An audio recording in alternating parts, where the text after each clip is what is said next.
ஸ்கிரீன்ல நான் கொடுத்திருக்கிற மாதிரி அழகா வந்து இப்ப பார்த்து எழுதி வச்சுக்கோங்க. இத எப்படி படிக்கணும் அப்படின்னா, சரவண பவ அப்படின்னு அதை மட்டுமே 6 முறை படிக்க கூடாது.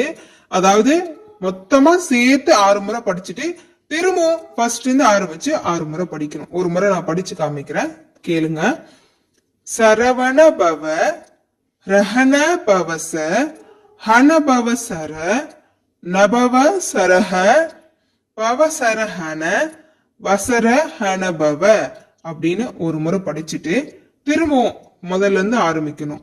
இந்த மாதிரி 6 முறை நம்ம படிச்சோம் அப்படின்னாலே 36 முறை நமக்கு கம்ப்ளீட் ஆகும். அப்போ கந்தசஷ்டி கவசத்தை வந்து நம்ம 36 முறை படிச்சதுக்கு சமமாகும். முருகப்பெருமானின் சடாசர மந்திரமான சரவண பவ அப்படின்ற வார்த்தைக்கு இவ்வளவு வந்து மகத்துவம் வாய்ந்திருக்குங்க.